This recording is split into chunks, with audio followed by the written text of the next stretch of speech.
G'day, punters. Back for Punters Academy. The band's back together, the two-piece outfit. John Walter and myself from Ratings to Win, and John, of course, from Racing Watch. John, it's been a while. There's been a couple of interruptions in your schedule during that time.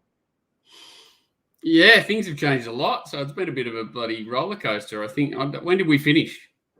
It would have been around about 2019, I think. Life was good in 2019 up until about August, and then it's been a bit of a roller coaster, but back on track now, hopefully. Yeah, good. Well, we had a pretty interesting meeting to kick things off on Saturday at Rosehill with the rail out six, and lots of discussion about the track and how the track played, and we'll sort of get into that as we approach a couple of questions and go through some of these races. I suppose we can talk about the track condition first.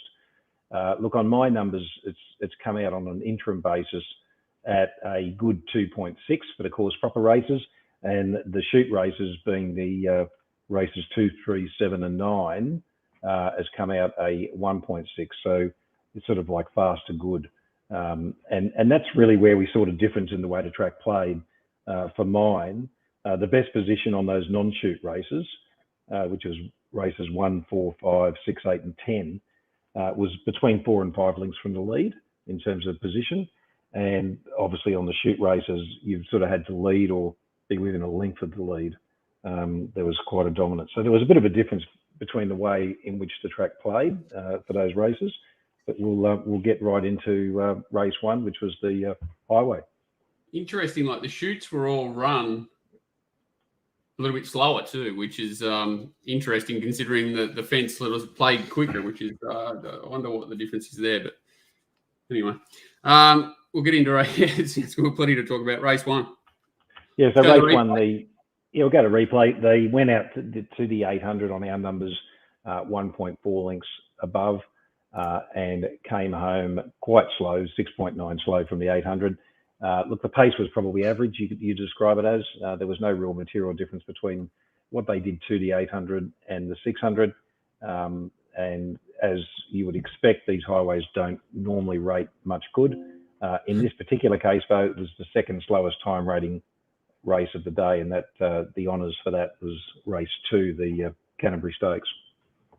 This is one of the fastest. This and the last were the two fastest run races. So the two. The way I would do it, I would say probably not. But yeah, certainly average pace. Look, as I said, they went out basically 0.4 fast per furlong to the 800, which, you know, I'd sort of describe as average. But I mean, look, everyone's going to have a different term. But, you know, for a highway, you might say they've gone quicker than normal. And this is my horse that I found, the only bet I sent out all day, that decided to sit 3 wide, no cover, which was obviously the ideal place to be at Rosehill on Saturday. Golden Gorge, yeah. So the winner's obviously Mark coming down the outside. Yeah, look, Lord de Samino ran the 11th best last 200 sectional rating.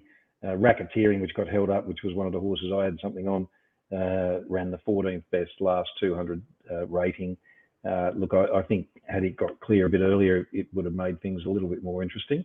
May not have won, but certainly would have finished a lot closer. So, look, I don't know what there is to say going forward in terms of following any of these runners. John, have you got any thoughts on that? Well, yeah, they sort of match up. So just having a look at them. So Lord de Samino's the grey back in here. Winners Markovic, who was rails in run, but did get to the middle part of the track. Golden Gorge is like the only horse that sat wide, no cover all day and was in a finish. But as Paul says, there was a pretty bunched finish. You had horses like Racketeering back here in the red cap, who's held up, but is rails in run and gets back towards the rails. So, you know, if it had got the run, I think it probably would have won, but you probably would have been saying it was a bit of a flattered performance. Everything would have gone its way for it to win. So it's a very difficult race to line them all up, considering rails in run the winner, but comes wide, sustains a run, second horse wide, no cover, battles away, and then you've got a couple of unlucky runners that are sort of stacked in behind them as well. So it's not going to be easy to line these ones up, I don't think, but I think you can take out of it that the first, second, and Racketeering are all going really well. Because I don't think Racketeering was probably as well set up as the other two. Kinship was one of the horses I had something on the race, which I thought was a bit disappointing. I did too, actually, and I kicked myself after the race because I had the 2-horse play Kinship because I thought it would lead, and Golden Gorge is the main one, when I just thought this horse would be out of play, Markovitz, the way the track was likely to play. And just, the way the ride, everything's gone its way to win, no doubt. But, yeah, Kinship, once it didn't find the lead, it's obviously basically put it out of play. Well, it's sort of like second preparation for this new trainer. Anthony Cummings had the horse first, and Barry Ratcliffe then had it for one run at Taree just before a spell, and then of course now it's had 6 starts this preparation and 1-3 on the trot. So look, it's improved as far as the country horses go. I've never seen a horse. I hate back markers. Everyone hates back markers, but I've never seen a country horse going better that is a dirty back marker with no speed than this horse is. Like it's every run this prep, it's sustained like an 800-meter run, which most of those country horses just aren't capable of. It's definitely a horse that will, if it finds it, I'm not sure what track it goes to qualify, but country championship should be ideal for it. Like 1400, big field, heavy speed. It'll be hard to beat wherever it's got to qualify at that horse mark if it's in this sort of form in a month or so, whenever the heats are on. Yeah, looking at its sectional numbers out of Taree, the start before Saturday, it ran the best last 800 sectional rating on our figures, third best last 600, third best last 200, best 8-4 and 8-2. So look, there was some indications there. It did elevate its rating, to 2 odd links going from Coffs to Taree. So there was some writing on the wall there to suggest that it could be competitive in a race like this. Look, I marked it sort of around about the market price. It's hard to really argue with it, especially the way the rest of the day played out. If everything went normal there, the horse probably doesn't win. Yeah, fair enough. Anyway, not much to see there. Race we'll 2. Move on to race 2. So look, in race 2, we've got a situation. They've gone out 3.8 lengths slow to the 800, which is a slow pace. But by the time they got to the 600, it was 2.3 slow. So that was sort of like below average at the 600. They quickened slightly. Look, this 2-year-old, the trial and the blinkers there in Brisbane, and hats off to the trainer in terms of being able to pull this one off. It was the slowest time rating race of the day for mine, and I don't think it'll be featuring in any of the feature 2-year-old races at this stage. What can you treat it as, like a barrier trial? I guess that's about it. Like, it's just they run it nearly at that sort of pace. The horse has been out of the race lead, so it's got the massive advantage of the day. The most incredible thing that probably needs to be spoken about more than anything in this race is the betting. You had Great Barrier Reef like $1.40 to evens, was it? And the winner was 14s to 4s. And I can see now, but I couldn't really see before the race. So that's probably the most interesting part to me about the race. I don't think the race itself is going to help many people going forward. It started around 6-1 Betfair SP, and sort of the median price with the corporates is about 11-2 at the jump. So yeah, and even money's a Great Barrier Reef. And look, I was surprised with Great Barrier Reef sort of being that price, I suppose. J Mac was a big lead, and the fact that he looked like he was going to ride half over and then didn't need it. When he does that with Wally, he's on something he thinks he can win on. So, but I thought the trials weren't anything special. I'm certainly no barrier trial expert, but the times were slow, and the opposition didn't seem like it justified the SP that it went out Saturday for me. John, what do you think? Yeah, I was a bit the opposite, only because I've got a bit of an opinion of the horse and physically and other things, the kind of things I liked about it. And I know James is bullish of his opinion of it prior to that too. So it sort of sucked me in. Didn't suck me into backing it on Saturday, but I expected it to go far better than it did, that's for sure.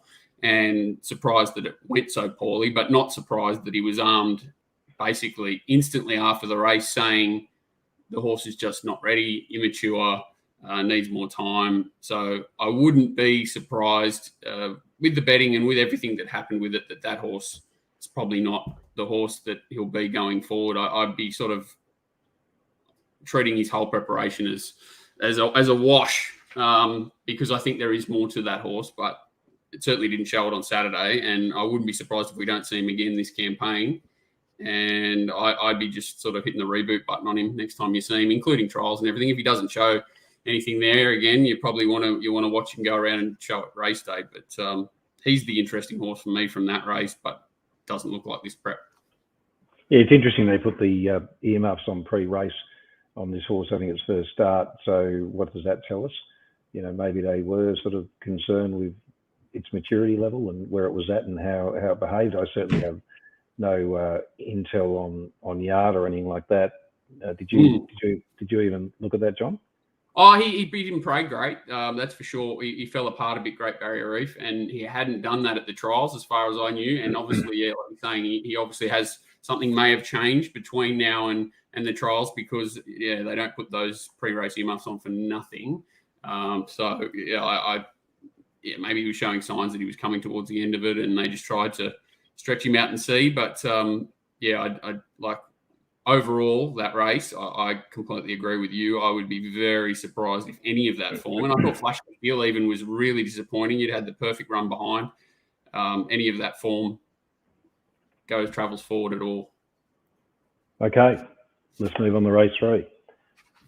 So this is the fillies heat, which they ran faster time. Look, the pace was 2.5 lengths slow to the 800, which is sort of below average, and then slower at the 600. They were 5.4 slow at the 600. So the sectionals were pretty good here.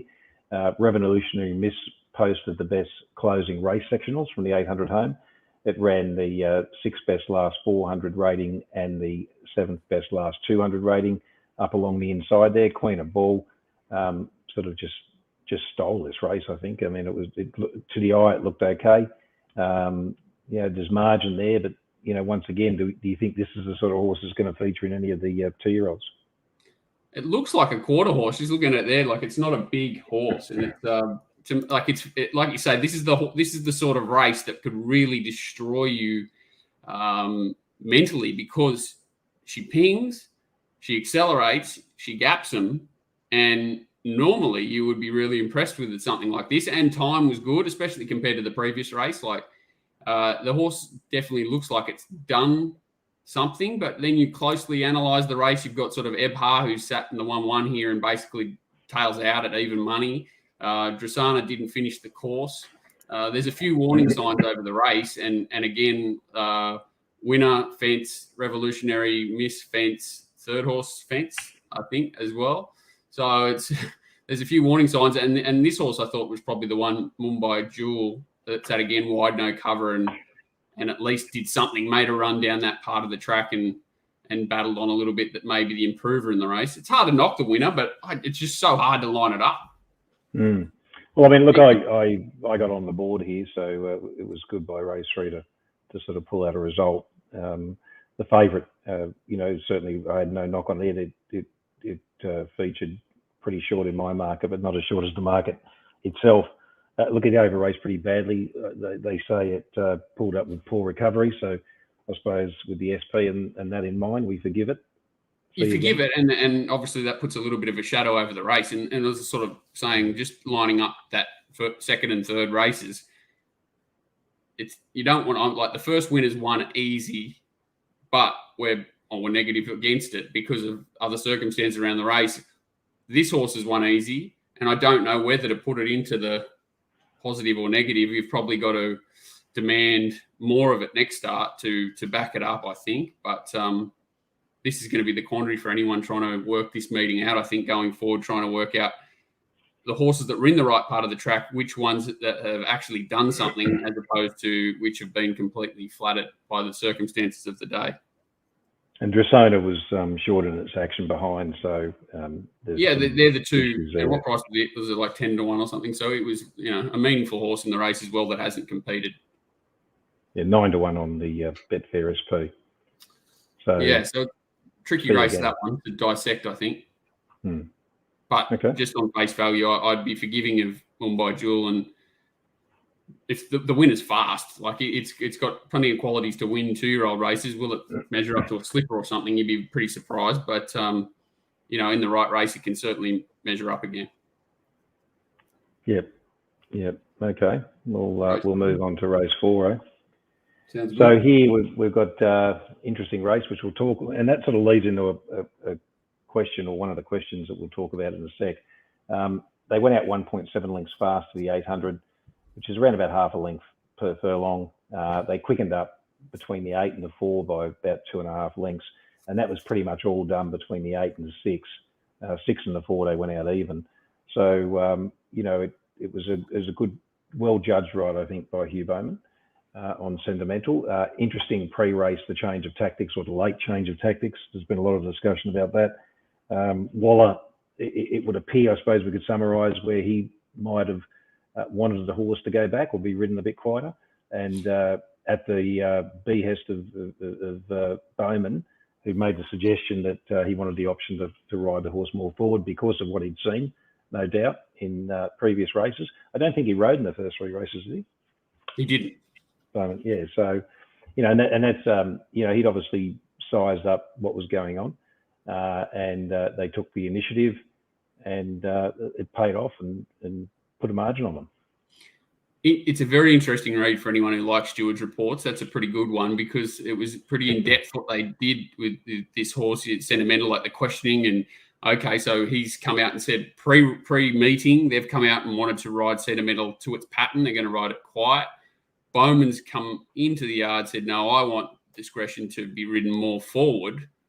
And then if you, as you'll see in the replay in a minute, there's no query that Bowman was leading at all costs to a certain degree. Like Metro Legend certainly tries to kick up underneath him, and he's not having sitting outside the leader. So, and then they've let him off just by saying that Chris Waller would not have been aware of the pattern to give enough notice for the change of tactics. So he's only trained there for 20 years and doesn't know the pattern. But it was an interesting Stewart's report anyway. I don't think they need to include that. It just makes it all sound a bit stupid. I think the change of the tactic was fine. He's gone in the yard. Bowman wants to ride it more forward. They've put it in. What more can they do? Well, I suppose the other thing too is that, this horse normally settles around about 3 lengths from the leader at the 800 in its races. So yes, there was obviously a change of tactics. It didn't necessarily look like a fast race on paper. In fact, below average tempo on our numbers. So, it was a race to try something, wasn't it? It was, and like you say, if it had a lobbed outside leader without a change of tactic, you wouldn't have questioned it. If it had a led without a change of tactic, you probably would have just ummed and ahed for a minute, but thought it made sense anyway. He's drawn a wide gate, and like you say, he's not a horse that's completely devoid of speed. But that was just it was 2 good things. One, they did it, put the change of tactics in. I think it was a positive. 2, Bowman showing initiative, which leads into the question you were referring to. Yeah, so Michael, good man Michael, has emailed in. Great to have the show back. Rosehill played as anticipated yesterday for mine, but as with normal 6-metre rail, there was a distinct advantage to be rails in run. Look, I don't necessarily agree with that part. I think it depends on time of year largely. I mean, we're in summer. The tracks are harder. You naturally expect the inside to be more advantageous, or at least not disadvantageous. His question is, when you have a day like Saturday, are some trainers more aware leading in on any bites? Same question for jockeys, and if so, who are they? Also, are there some better at reacting in the middle of the day? We saw late tactics change in Chris Waller. Haven't run any data, but to my eye, which is often lies, he says, I thought H. Bowman either knew going in or made great adjustments during the day. Yes, that's right. He didn't ride races 1, 2, and 3, but to lead on Sentimental, rode more Sundays perfectly for the win, led on Trevest, rails and run Forbidden Love, no luck Kinshear, led the Bopper, didn't ride race 10.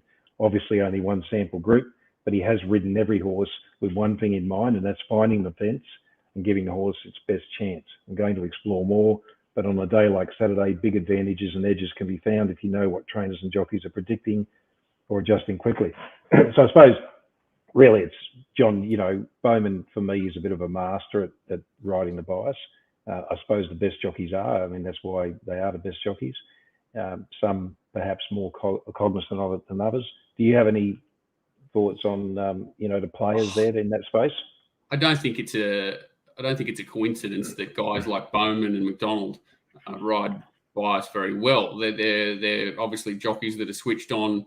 I'm not going to say from what I've seen in life that Bowman's the most well-prepared jockey, But has he got a brain for it? Absolutely. The first 3 races of him sitting in the room and watching them is probably an advantage for Bowman rather than going out race 1 and, he'd have some idea, but, it might take him longer to clue onto it than if he had not had those few races to really just take it all in. So my advice would be to pay attention to how jockeys have ride early in a meeting or ride the pattern early. You want to have your stable that you think, like Fraser said, like I'm obviously close with Tim Clark, and I know that he prepares looking to with the track patterns and things in mind. So that they do, some of them do it. There's no doubt about that. But the only way you can really tell if a rider's on his game is by watching how he rides, early in the program. If he's switched on or doing something a little bit different with a horse, like safe, like sentimental or something like that, something sticks out, they're obviously clued onto it, and you can usually trust that that for the rest of the program they'll ride accordingly. It's very difficult to go in predicting what jockeys are more prepared, but over time, if you're noticing the same ones, it's certainly not a coincidence, I don't think. So it's a bit of a personal preference thing. But most of the better jockeys are ready to go race day, I think. So really, just I suppose the advice for punters is to focus on what the better riders are doing and looking at where they're going and what they're trying to do. I would trust the riders far more than the trainers. I think that's a fair point. In preparation, in being prepared for where their horse needs to be in the run and what it needs to do for the track on that day. I think most trainers concentrate on the horse. Some would have an opinion, there's no doubt, but most of them are very strict on having their horses ridden to their pattern and don't want their preparations upset a lot of the time. Gay's not a good example because everything goes forward, but say someone like Jason Coyle, if you went out and said, listen, this horse has been ridden its last 8 starts in a row, I want to give it a dig today, you'd probably have a heart attack, So I think jockeys are certainly far more adaptable and keen to try things than trainers may be. Yeah, fair enough. Listen, a question from Dominic Byrne on Twitter there yesterday, Johnny. He wanted to know how many lengths advantage the fence was at Rosehill. You kindly handballed it to me. Straight to you. Asked Dom for his opinion as well, which he gladly gave. And look, he thinks that, more than 2 lengths is the number. I suppose there's no defined way to measure it. Everyone's going to have different ideas on that. We can sit there and speculate how the syndicates might play it. And obviously they're going to be looking at things like, performance versus expectation. And with lanes data, and accurate lanes data and wires and so forth, then you can sort of perhaps begin the process of breaking that down. What we used to do, of course, pre the availability of that type of data, was we'd sit there and make, anecdotal decisions based on what we see, I suppose, in terms of winners and place getters and, which horses went where and their SPs and so forth. So for me, it's probably a little bit greater than 2.5 lengths. If you look at the actual top 10 outperformers on Saturday, and the only reason, or so should I say, the only measure of that is their performance versus SP, then if you were to apply the full merit of that advantage or outperformance, then it would be too much. So I suppose it's a fractionalized version of that that you've got to come up with your own formulas. I use a formula that calculates it. I don't sit there and try and do it myself. It's all done through math and algorithms. I'm not saying my way is right. Everyone's got their own way of doing it. But look, well, it's consistent, and that's a big part of the battle. It's got to be consistent. It's got to be consistent. And if you're using ratings, whatever they are, weight ratings or performance ratings, which are probably more a hybrid of time and class, or just simply time ratings on their own, then you've got to think about the adjustment and what it does to your prices, don't you? So, a length between the horses is probably going to be half the price or double the price. So you got to think about what that's going to mean next time. So if it is 2.5 lengths or 2 lengths or 3 lengths, if you add that or take that off the horse, is that a reasonable, or is it too harsh on what your assessments are going to be going forward? Because what happens if the horse gets back into the same spot next time out? So no absolute way of doing it. There was a further. Again, you've got a sort of play a little bit. If you're not like say yourself and everything's automated, you're trying to do it manually. You want to be in poor races. You want to be harsher on the horses that were in the right spot, and in good races, you want to be more forgiving of horses that weren't in the right spot. And that's probably a good mix for people who aren't using technology and have the consistency. I think it's very easy to be over forgiving of horses that look like good runs in bad races is kind of what I mean. You don't want to, you still want to make sure there was merit in the race itself before you're adjusting too heavily and looking for horses that are coming out of certain races. The following point that Dominic made also was, there is an expectation that's built into the price pre-post for horses drawn the fence. And he gave an example of 2 horses with a 10% probability being after the draw, say 7-1 and 12-1, and they might start 11-2 and 20s. So, that's, I suppose, the effective bias that. And I guess that changes as the day goes a bit too. Like I would assume that by the last, that's more aggressively priced in than say in the first. Well, you see it, don't you? You see the movements on prices during the course of a meeting when there is a bias, and especially if that bias perhaps wasn't anticipated or expected, or more severe than expected, then you often see horses, shortening or blowing quite dramatically during the course of the day, as bookmakers try to realign their positions, I suppose, going into those races, because, if they've got people doing the form, which most of them probably don't, but if they do, then they're thinking about the same types of things. Whether or not these bias tracks are fair or not, I don't think they're fair.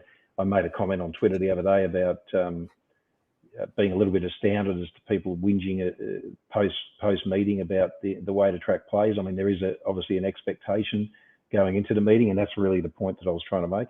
If you've got the data behind you and you put a little bit of work in, you should be able to have some sort of idea of how you think the track's going to play pre a meeting, and you build that into your assessment, surely. I agree, and I someone started having a go last night, and I just sort of backed off because I couldn't be bothered. But saying it's not a good look, well, that's not anything to do with what I'm trying to argue. And I think I'm pretty much down the same line as you. Is I'm not worried about the look. I'm worried about trying to set up a meeting and bet on it. And Rosehill to me is very, very consistent, and whether people like the look of it or not, I don't know. Whether they should run group races on there, I don't know. I like in these certain rail positions. That's a totally different argument. I just think the track played maybe slightly more aggressively than probably most people anticipated, but that's about it. It wasn't anything crazy, and I don't understand the outrage either. Well, I understand the outrage when it comes to should it be that way, and I would say no. We don't really want bias in tracks. In an ideal world, if we could have tracks without bias, that'd be great, but it just doesn't work that way. There are things that you can do to exacerbate it. It is, as Dominic talks about, offensive to present a track like that with such a rails bias, but it's probably equally offensive to present a track where the inside's doctored through artificial watering. So where do you draw the line? That's the line. As a punter, like, what do you want? Do you want them to say, oh, listen, we've aerated the inside 4 meters there today. Good luck. And then what do? Just don't bet for the first half a dozen races trying to work out what the heck's going to go on. That's the problem. Like, the movable rails is probably the biggest influence on a lot of how these tracks play, I guess. But yeah, well, rail and irrigation, right? Yeah. So anyway, probably not for us to worry about. Not for us to worry about. All we can do as punters is interpret it. I do agree it's unfair, and I do agree it's not a good look. But as punters, we're trying to find an edge, and astute punters will always try to use the tools that they've got before them to do so. So I think that's probably enough on that. Just the only thing, race 4, we didn't actually look. We haven't looked at the race, and we danced the short price favourite, 5-4 favourite there. Look, it needs a wetter track for mine.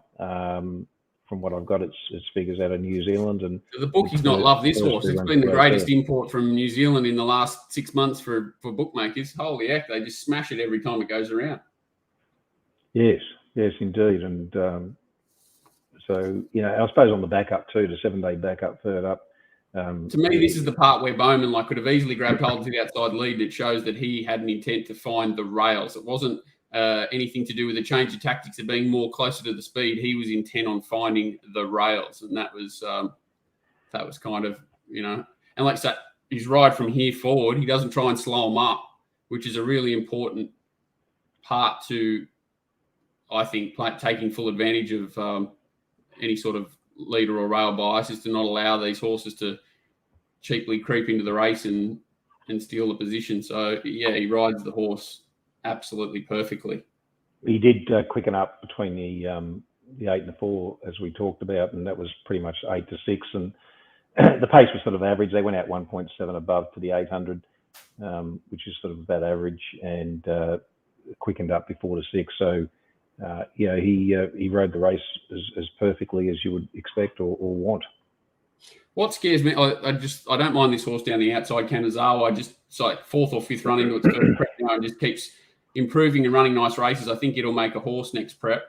But it scares me that that's Carlisle Bay outside it, like it's a weird day all around here. And like the winner, to me, is not a horse that would ever win by that far without things perfectly playing out for it and conditions, suiting. So I think basically, as you said, this horse doesn't like hard tracks, and we danced. Metro Legend may not be going too well, so it's the horse that's had the perfect run, doesn't finish. This horse, Deal With Me, is going okay, but perfect run, deep into its first prep, just a country horse. So I think even though time's pretty solid and everything, I wouldn't be jumping out of trees to be following the leader. But like you say, a lot of this will be priced into the next start anyway. Well, it looks like he's gone to a new peak, and that's not surprising.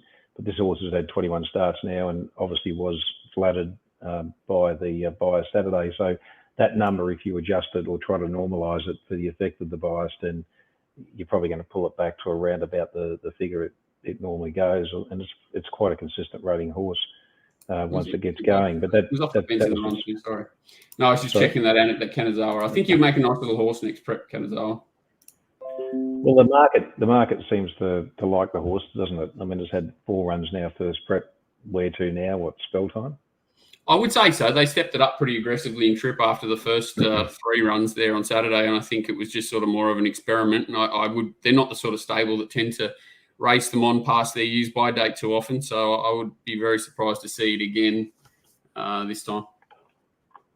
Righto. So we'll move on to race 5. Mm-hmm. Won by More Sundays. Look, they've gone out 1.8 slow to the 800. Sort of slight increase in speed to the 600, but nothing substantial enough. Below average tempo for mine.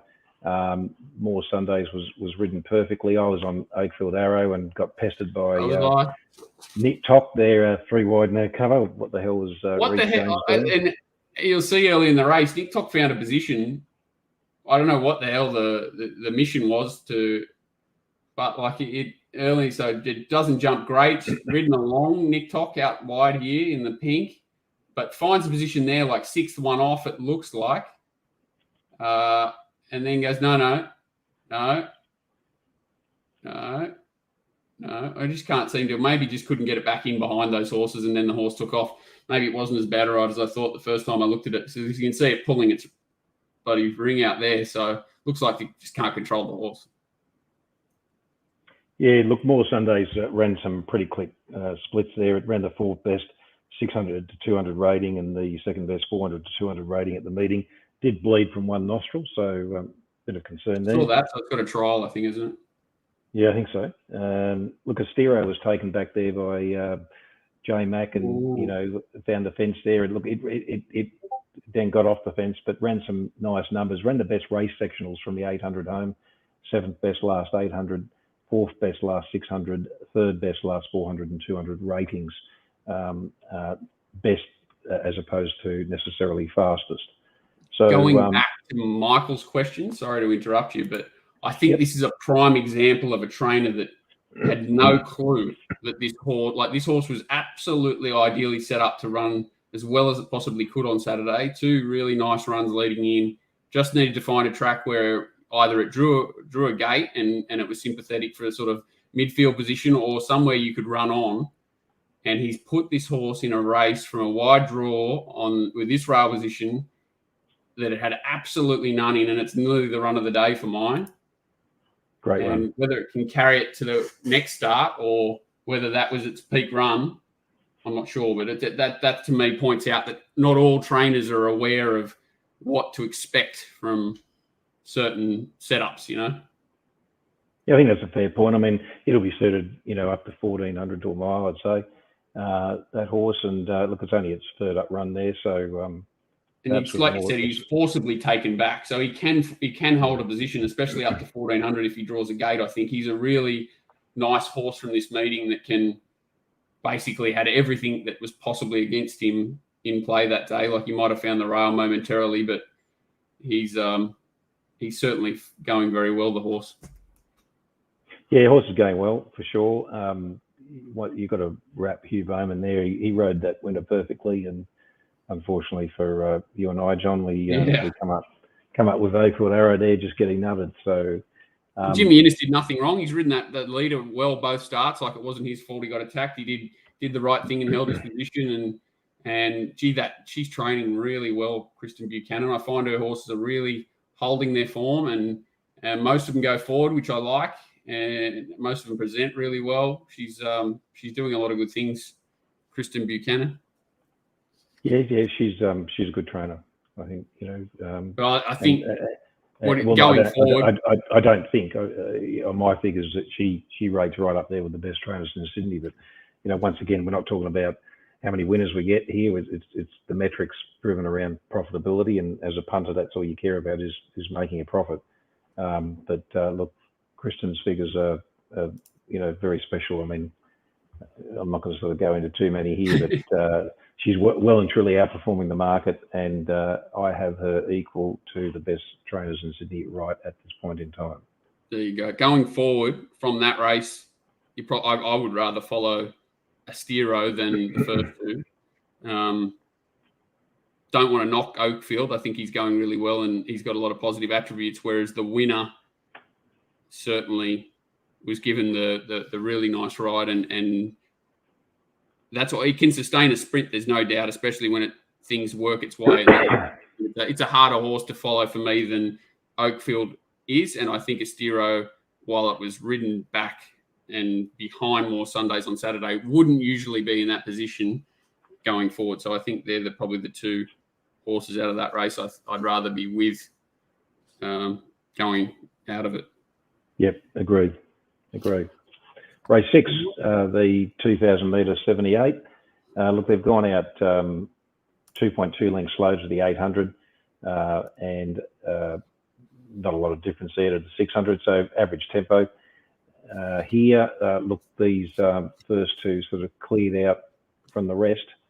I decided to back Casino Kid late just because of the price, and I was hoping that he would follow towards the inside, and with these 2,000 metres, they can often pinch ground and make up cheap ground as they're turning for home. So maybe with a senior rider, John, you feel that the horse could have won? I do, and I kind of went back and looked at it again, and I think that he didn't do a lot wrong, but I think a senior rider probably gets it home because he's more urgent following McDonald through at the vital parts of the race. I don't think he's done anything really wrong to this point. He got it to the fence. It's relaxed. But I think a senior rider sort of tags up, doesn't let McDonald get that 2 or 3 lengths clear when it does get clear in the straight. And I think a senior rider is much stronger over the final 200, which is what this horse looks like it needs to get the best out of it. So it's, for an apprentice, it's certainly not the worst ride I've ever seen, but I think a different rider probably gets it home, and it's definitely just absolutely flying the horse. Yes, indeed. Look, So Wicked was probably a little bit disappointing considering its price. Jockey said after the race that it might be suited or better suited with a track with more give in it. Look, I don't necessarily agree. I think this horse is fairly universal. Its best figure on my numbers was when it won an 1,800 metre race there at Randwick in July on pretty much a perfect good 3. And maybe a touch better than that. So even though Saturday was slightly firmer, I wouldn't necessarily say that was the sole reason. It was on the quick back up, and it's been on the quick back up before and didn't perform. So, and there was some expectation that it would in terms of its price that day. So maybe that was the reason. I don't know. I think the price I think the SP from Saturday was if it led on the fence by itself. And as soon as Travis has taken that away from it, its price probably would have doubled or trebled. I think its last start effort for mine was pretty average, and it needed every favour. And I think as it sort of worked, I don't think it really mattered that the two across the line were dominant. The winner, I think it was jumping 500 metres in trip, second up. So obviously wasn't ideally set up and has probably more upside than the second horse in its preparation. But they're definitely the only two out of the race that look like they've got upside. I mean, Casino Kids is, it's going really well too, that horse. It's deep into its preparation now. It might have another run or two left in it. But look, it ran home nicely too, and not surprising, I suppose, because of the average tempo. But did run the 6th best last 800 rating and the 4th best last 200 rating, and the best race splits overall, closing from the 800 home. So, in similar races, it's going to be competitive still. Yeah, third horse, I agree, very much flooded. Not much of a horse really. Probably for me, midweek. Probably better suited back at the midweeks, John. Absolutely, and over the next few weeks, these sorts of horses probably end up back in that sort of grade anyway. So, I think that's kind of where you can dissect. That's a race that sort of points out, which horses had merit, which horses don't, which horses, and the first two, all the merit was within in that race. Indeed. Right, let's move on to the Expressway. Look, they've gone out here 1.3 lengths fast to the 800. They have quickened up a bit to the 600, so sort of average to above average tempo by the time they got to the 600 here.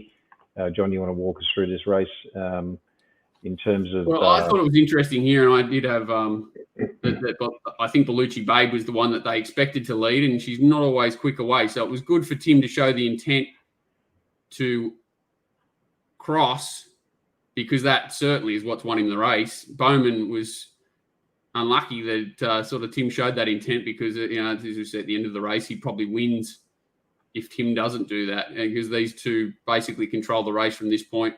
I didn't...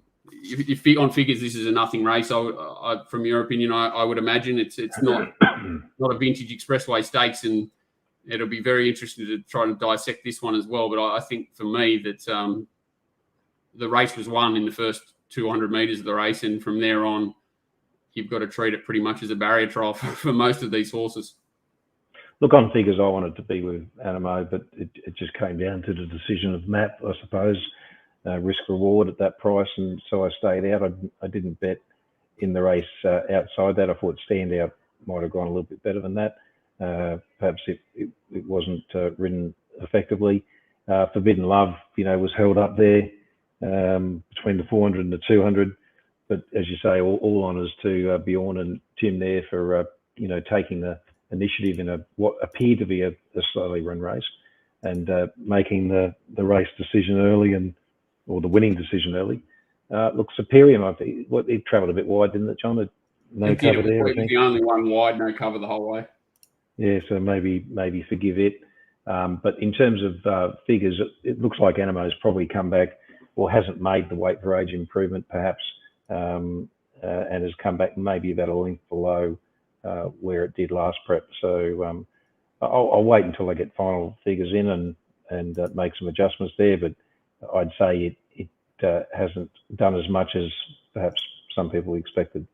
Watching a replay, sort of anything in isolation, Animo, just sort of if you want to try and defend the horse, I read someone asked if he went to the rail, would he have won? I don't think so in a million years. He would have overpassed. Pardon me? How would he have got to the fence in that situation? Well, he could have dragged back completely. To get to his fence, but then where would he have been from there?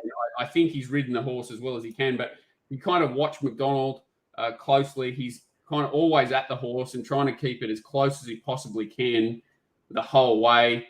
This is not how he would have ridden this horse if the track wasn't playing the way it was. You can see that he just doesn't want to give them 1 inch more start than he possibly can. He's just never comfortable, the horse.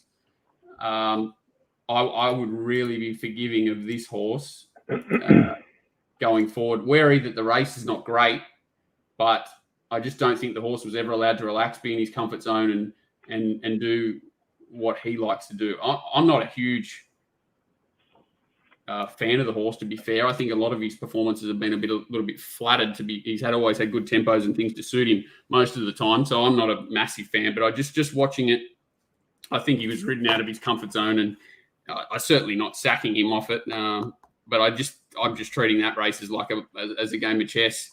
Bjorn won on the day, and probably not with the best chess pieces. Yeah, and tactics sort of won the race. But I mean, Animo leading in, it was pretty hard not to have it short, in my opinion, based on the figures and what it had done. It was best horse in the race, clearly, but it wasn't going to get the run pursuit, and that was always going to be the problem. And that's, I suppose, on the day, especially the way the evidence was backing up the expectation of how the track might play, was the main reason why I didn't want to take sort of 11 to 8, 5 to 4 there on the weekend. Had he gone back to the fence, had he dragged right back, he'd have to be behind Standout, and by the time it rolled off the fence coming to the turn, it would have been on the back of Forbidden Love, and it had no room. So I can't see how it would have. In fact, it might have finished further back. Yeah, I think he rode it absolutely as well as he possibly could to try and win on it on Saturday, and I don't think anyone could be disappointed with the ride. Agree. Righto, so let's move on to the 1588 on Saturday. They went out very slow here. They went out 10.7 lengths slow to the 800, which is just over 3 lengths per furlong, and didn't really quicken up at all at any stage. It was pretty much a sprint home. And look, this horse has jumped well, the winner, and in terms of sectional performances, and naturally you would expect the best sectional ratings of the day to come out of this race because of the slow early tempo. So no surprise to see horses all perform pretty well there. Mudgee sort of got back and hit a flat spot and picked up nicely and made up a fair bit of ground. Certainly between the 600 and the 200. It ran some good numbers. Yee looked an absolute moral in the run, and I want to talk about Waller and Yee here because Kingshare maybe not a lot of luck. So tell us what you think here, because I mean, to me, nothing could have gone better for Yee. And you watch its first up run, very similar to this horse that what's it called, too good to bear or too good to be true, or it won last week by short half head, whatever it is. They sprint incredibly well fresh. Like they've got to turn a foot. Doesn't matter where they race. They can race on speeds out the back. They've got to turn a foot. Then this second up run, for whatever happens with this stable between their first and second up run, they just show no turn of speed. And I understand this is a slowly run race, but the winner has come, from behind it and beaten it. Got to it quickly and beaten it comfortably. Like as you said, like in the run, what price was Yee if it was even money before the race? It had to be sort of 3s on or something. Or 2s on if you want to be, kind. It just won paced, and I just don't know what happens with these runners. And then third up, they tend to bounce again, and he's even weak there, if anything, compared to Monegal and Mudgee. It's a really weird run for me, and it just typifies the stable for mine. I just really find their horses difficult to follow from first up to second up. Yeah, losing around about 30% on turnover, those second up runners of Waller's, so that's a worry. But it was hard not to have the horse short in that race, and the market, they really found it. So, well, if you reprice that race, how does it ever beat the winner? No, it doesn't. And what scares me is next time they don't run to that, and that's why I find it very difficult with this stable. I don't know if it's a new thing or what, but off short breaks they're so effective, and then just the backup run or the next run they just tend to peak out. And there was a horse, I think was it called Starman, or it did something similar, ran really well first up at Rosehill, really poorly, went up to the Gold Coast, smashed them third up, and I just keep seeing it over and over again, and I'm just really wary when horses are short from that stable second up off really good fresh runs. Lights on now. Yeah, I'm just having a quick look at that run there, John, at Ramley, because it was sort of wasn't clean out of the gates that day when it ran 7-4 favourite at Ramwick in December. Which horse is this? This is that Starman we're talking about. Oh, yes. Yeah, it wasn't clean out, but just not the same horse. And then when it went up, I think it won by 6 or 7 lengths at the Gold Coast, and they're totally different race, but track conditions, everything. It's just amazing physically what they look like they're capable of. It's not as if it's just like they become really one pace, like he just bangs a lot of work into them between the first and second up run or something. I'm not sure what it is, but from that race, the winner was just dominant. But like you said, I thought that I didn't like, because they were such a slowly run race. Monegal was a really good effort, and so was Omaji. Going forward, if they found a track change with a race with more tempo, and as I said, like this time of year, they start to sort of jump back and forward between Wednesday or a lower grade race, that they're going well enough to pinch another race with the right setup. Yeah, it's probably hard for a horse like Monegal to sort of step back and grade it all. It's sort of stuck in these races. I think it does go best at Rosehill, and continues to sort of get back run on, and it has its day on occasions. Really the horses I want to back. But no, I agree with that. They need perfect setups to win. Yeah, I think Omaji's going well, and it's in good form, and I wouldn't necessarily sack it off that run. No, and I just can't wait to see what Yee does next up. Time will tell. Let's move on to race 9, the 1288. They've gone out pretty much bang on average to the 800, and they have quickened up to the 600. They've gone, let me just bring up these numbers. Yep, they've gone 3.5 lengths fast, 2 to 600. So they've certainly quickened up nicely. And that was really an 800 to 400 increase of about 4.5 lengths. So it made it hard for those chasers. Bowman just rode the bopper perfectly. I'd taken the shorts, the favourite, thought it was the best bet of the day, and it took me quite a while to get past it. And I was also probably just a little bit suspect of the bopper at 1200, but I suppose the pattern helped it, and Bowman just rode a masterful race there, finding the fence. I think they both did. I really think they both did. I think that Bowman trumped him early, but J-Mac stops him from really capitalising on that trumping by getting to him quickly here, rather than letting him have that extra 200 metres to sort of bowl and then try and out sprint him, and really making it a close contest. I thought that putting him to the test early really took away the perfect move from Bowman, and it was just a clash of two really good jockeys, and I think the winner's is a slightly better horse, but two great rides. Look, it has rated down, and at the 1200, so it came off those 1100 metre wins and runs to the 1200. Maybe now it needs a break. That was its forefront back, or maybe it's just that the 1200 is about as far as it wants to get at this stage. So not sure, but Bjorn Baker's done a tremendous job there with this horse.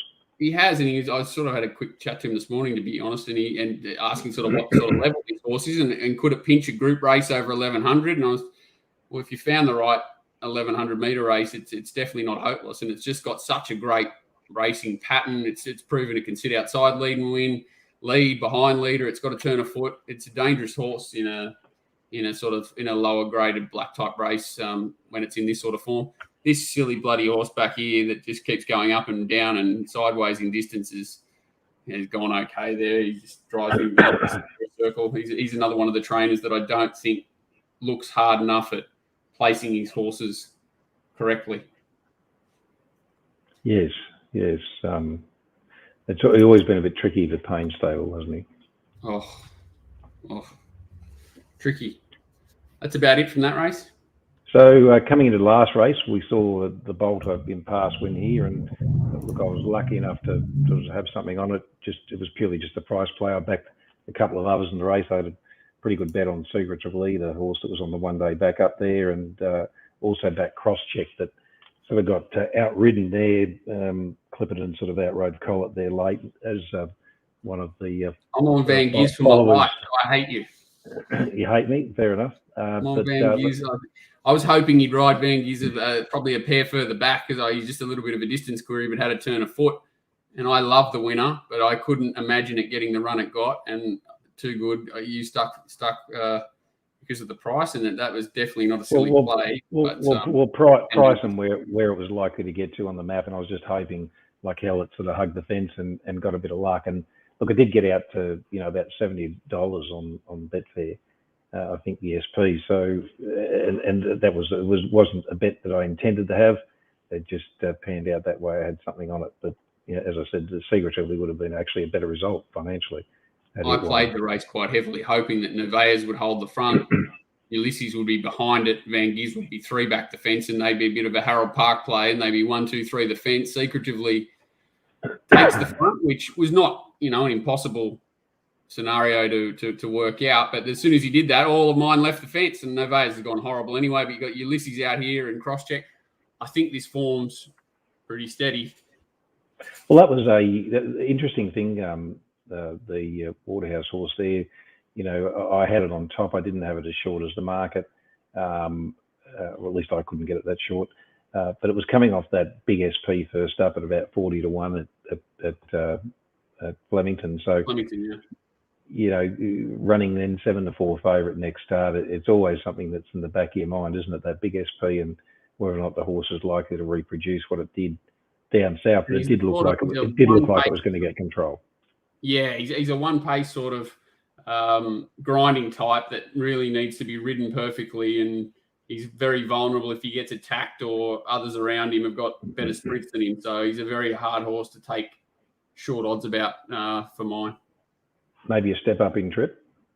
Definitely. But again, he's just gone horribly. I wouldn't be surprised if they sent him straight back to Melbourne. This is the first time we've seen him up here for about 18 months, 2 years, I think, and he certainly found a better lease on life down there, and it just doesn't look like he ever gets going here. Whereas, other horses are in similar positions, have all done something. It's done nothing. Yeah, you might be right, John. Maybe it is just better off down in Melbourne and should go back there. But I can understand, Matt, people wanting to back the horse here. I couldn't find anything. Yeah, I couldn't find anything going forward out of that race that I really wanted to. I didn't want to be too harsh on anything, but nothing out of that race that I could identify to want to be too positive about. Any particular horses you want to mention, John? As I think we've covered some of them. Definitely Estero. Yeah, that's probably my one. You could make cases for some of the others. Highway, no. 2-year-old, no. The next 2-year-old, I thought Mumbai Jewel could improve off that. Kanazawa next prep. Estero, Casino Kid flying. Crystal Pegasus should continue to improve. As I said, the Expressway Stakes, I'll be treating that as a barrier trial. I expect to improve just off that pattern that I've sort of been observing, but I really struggle to find that favourite. It's not going to be any great odds. Rule of Law and the Fopper, same sort of race, continue, and then last nut. Yeah, so Estero, clearly the horse to follow from the meeting for mine. Well, it was a great meeting to certainly get our teeth into first up. We've still got some other questions here, John. We might just find a time to go through and answer those. A couple of silly ones there that people have sent to you on Twitter, I see there. Should that protest have been upheld in Santiago, race 17 there at Chile? That was Alan Aiken asking you something about how far is the local thing. Jesus Christ. How local do you need to be used? How local do you need to be to use one of those roads for the signalled local traffic only? He's not only finds every winner, he's also a comedian. And there, John Analytics there, how much drink would a redhead drink if a redhead would drink red? I didn't even see that one. That's a good one, yeah. Didn't see that one? Jesus Christ. Look, Nigel. Hard to get a straight answer, isn't it? Hard to get a straight answer out of anybody. A friend of mine there, Nigel Chaplin, asked, do you guys tend to find some jockeys are awake to track bias more than others? I suppose we covered that earlier.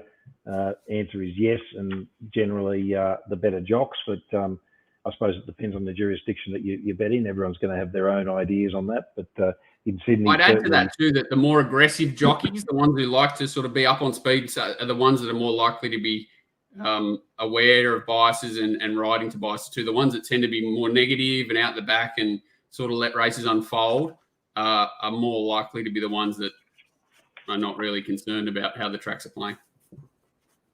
So look, Max asked you on Twitter, I think it was, John, if Rosehill's known to play up and in more often than not, and a similar situation happened last time Animo raced in the Golden Rose there, where I think the rail was rail and true that day. I think it might have been, but it was an inside day. You'd expect so, yeah. That was in the Congo when it won there. Was it bad placement by Godolphin to send him there on Saturday? I don't think so. I think the horse has got to start off its prep somewhere. It's certainly not the grand. I think they're treating it final. as a barrier trial. They're obviously hoping for a Group 2 winning barrier trial, but I don't think they've got any concern whatsoever about that race. Or it's more of that stable is just 100% grand final stable. They're just ticking off boxes on the way to wherever it needs to go, and I think that worked in with that goal. Yeah, that's fair call. Okay, so a couple of others here. Mitchell asked whether or not we could go over how our punting's been going since the last episode. Well, Jesus that was a while Christ. ago, Mitchell. That was 2 years ago, and John had a couple of interruptions to service during that time, in which he couldn't bet. Have you noticed any major changes in the betting markets, and how has your approach had to adapt to those changes? Look, I might just start off by saying the market's always changing. The syndicates are always looking at that and looking at ways to reweight the coefficients in their models. How do you pick it up? Well, I suppose just constant analysis rather than trying to use anecdotal evidence, using hard data to do that. And obviously people that have got software like ours can do that pretty easily, as you know, John. And, I suppose the important thing is not so much to look at strike rates or try to sort of backfit the data too much, but look at it more in a general sense and say to yourself, well, what sort of return do I expect to get if I was to back every horse in the race to take out a certain amount? And how are the individual factors that I want to analyse? How do they perform against that metric? And is there a shift in those as time moves on? Whether it be barriers or leaders or horses on the quick backup, there's always going to be changes. Things get overvalued, things become undervalued, just like jockeys and trainers as they go through different periods of success and failure. I suppose all you can do is just continue to keep your finger on the pulse, and if you are able to use our database, then you've got those figures at your fingertips to sort of hone in on. But once again, you can't necessarily read too much into it because there is always going to be variance in results, and you need a fairly strong sample of data before you start making or drawing conclusions, I think, anyway. What do you say? Yeah, I'm going to answer the question very differently. And the changes that I've observed, because I sort of focus more on New South Wales racing, is a big increase in product, as in a lot more races. And I think the areas that I used to concentrate on, more country, provincial, are being diluted really heavily with low class races to target the horses that are sort of in that area now. They're really trying to push anything with any quality towards provincial city racing, and country racing is now a lot of, I think I sort of said the other day, there was a benchmark 50 something class 2 and above the other day. Like, that grade should just not exist for mine. You're tailoring races for horses that have had 30 starts that have had 1 or 2 wins, and it's there's so many of these sort of races around, and I that's the biggest change to my area of expertise. It's really difficult to dissect those races and find a winner, because you're trying to find the best, worst horse a lot of the time, which is very difficult to do. So the biggest change for me since we've finished up previously is that New South Wales racing has changed the whole dynamic of it for mine, and it's far more difficult in the country. From a betting markets perspective, the corporates also make that far more difficult, especially for sort of the service thing that I run. They're just so quick now to change prices and bounce off each other and really shorten things up without even writing a bet a lot. So it's it's not as important in the city. their caps on betting are far more generous there, but whereas the country and provincial markets, they're far more aggressive to chop and change them. So to me now, the way it all works, it's nearly like Betfair for country provincial markets mean nothing until they're the next race to go. Until 5 to 10 minutes out for country and provincial in New South Wales, betting really doesn't start at all. You can see fluctuations, but they mean nothing until late. So I think New South Wales has changed a lot. I think that's a good point, and it's probably also fair to say that a lot of the races that you're referring to too are really non-tab races that we're being forced to, if you like, consider. Yeah, I just think there's too much product. I did notice that I sort of had a whinge the other day, and one of the people participants who usually must take horses to those races, those non-tab races, they're saying they no longer exist. So it looks like they've basically upgraded non-tab races to TAB tracks, and that's how they're getting a feel. But you're sort of getting 3 and 4 meetings on the same day in New South Wales, which I just feel is too much. And that's not just on a Saturday. You're getting meetings overlap. I think on last Friday we had Canterbury, Taree, Scone. So you've got the same pool of horses, same pool of jockeys, potentially in 3 different meetings on the one day. And that makes it very difficult to have any quality from a horse perspective, from a jockey perspective across the board. It just seems to dilute the product to me. And that's been the biggest change for me, which it's very difficult to deal with, to be fair. Okay, good answer. Look, another one here from Luffy, or I should say another one, a question here. Great to see the show back and hope you're both well. Bit of a different question than usual, I guess. I'm interested to see how you both run your home office setups. Are you using multiple screens, split screens, and or TVs when doing the form? Any tips to best use technology to save time in getting the form done? I'm a happy ratings to win subscriber and keen to learn any tips on different setups to save time and improve on my form pre-race. And I suppose, resources, our time is our biggest resource, and it's not unlimited. And as you mentioned, you've got so many meetings to consider, so many meetings to review. I rate all the races in terms of back form throughout Australia, and that in terms of tab meetings, there's 50 meetings there a week. It's a hell of a job. So you've really got to be sort of on top of things and manage your time well and try to use tools and technology to help. What do you do, John? Yeah, well, I'm obviously been with you long before Punters Academy or anything took place, and I'm not a paid advertisement in any way, shape or form. And I'm not going to say that yours is not the only product out there that can't help people save time. Sure. And if you're with someone else or whatever and you're happy with it, that's great. But speaking from my experience, I couldn't do or cover the amount of meetings I can without using yours or something very similar that does the same. And I'm obviously not, educated on all the products out there, but I use ratings to win to cut my time, with pace bias, and more importantly now, the sectionals and things added to them, things that I didn't pay as much attention to previously as well, which I can now add in. Really important stuff that technology certainly helps, as you say, cut time. From a setup perspective, the biggest thing I've done, as I said, Luffy's got your system as well, is it goes a bit wide on a normal screen because there's so much information included. So I got myself a wider curve screen that I use the main screen for running ratings to win, which is obviously only talking about your product, but he does use that. So I use 2 small screens, 1 big screen for doing the form. Usually have a steward's report and beside, and use the main big screen for replays and looking at database entering things into the comments and stuff like that. So that's my setup basically. And like you say, just always changing, trying to save time because there is just so much to do. So I run 2 of those wide screens that you're talking about, John, those 49-inch, I think they're 4K screen or something, 5120 by 1440 resolution. So you can fit a fair bit on there. The way in which I set it up is that when I'm obviously doing form on Access, I have various modules open and I just set up the screen to suit, if you like, so split the screen. And you can do that. All those big screens now come with their own software where you can actually sort of create screens within screens and put different pieces of information so that it always lands where you want it to go.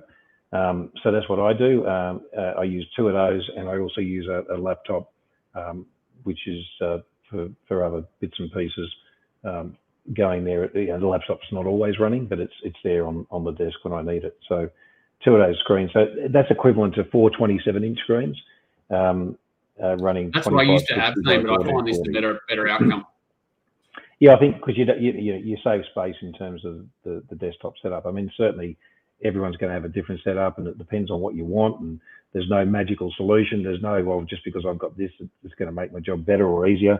But yeah, in terms of time management, I suppose, using just, tools. And not having to scroll in and out once or twice a day, or 10 times a day, or 100 times a day adds up over the year. Let me tell you, like, it's amazing how much pressure it takes off you if your setup's ideal. Like, if you can streamline your setup and less clicks every day means a happier person at the end of the week, I guarantee you. Indeed. Last question here from Jamie. I've got a question for the Punting Academy. Just wondering what your thoughts are on post-race WQR ratings adjustments using SP expected performances versus actual performance, e.g. failed favourites, long shot overachievers, and horses that have run to their SP or expected SP. Is that something that would have some merit? If so, what adjustments would be reasonable and when? Jamie, you bang on there.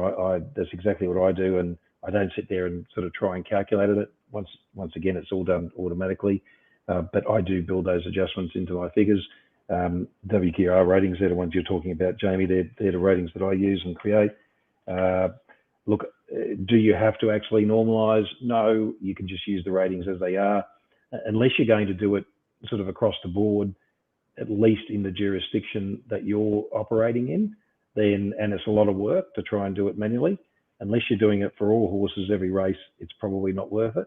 But as I said, if you've got ways of automating it, there's a lot of work that needs to be put in to do that, then certainly I think it adds extra points at the end of the day to the bottom line. But you're right, you bang on. You should make an adjustment, even if it's just a few notes on the horses that have overachieved or underachieved, and having that information at hand next time you're doing the form, and to know whether or not you should be harder on a horse or more forgiving.